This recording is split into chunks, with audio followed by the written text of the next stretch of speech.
የሚጠላሽ ሰው አለ ብዬ አላስብም። ግን የሚቀኑብሽ ሰዎች ይኖራሉ።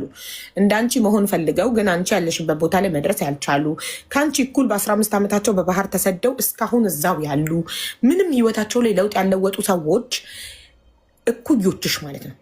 ገባሽ? እድሜያቸውን ያልተጠቀሙበት ጊዜያቸውን ያልተጠቀሙበት ሰዎች ይቀኑብሻል። ሊጥሉሽ ይሞክራሉ፣ ሊጎትቱሽ ይሞክራሉ።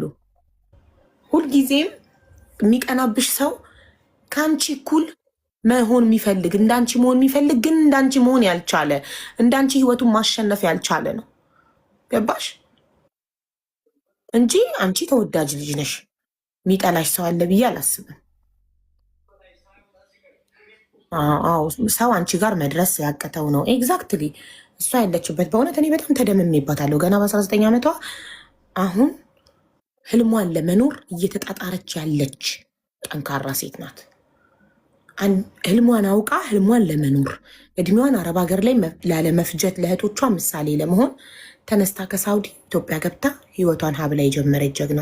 ሶቺ ጀግና ደግሞ ህይወቷን አቋርጣ መልሳ ስደት እንዳትወጣ እናንተ አበረታቷት እሺ። ቪዲዮቿን አዳዲስ ቪዲዮች ፖስታር ላይክ፣ ሼር፣ ዲዩት ሪፖስት አድርጉላት። ሰፖርት አድርጓት እህታችሁን። እስከ ስንተኛ ክፍል ነው የተማርሽው ስደት ከመውጣትሽ በፊት ግምጃዬ? እስከ 10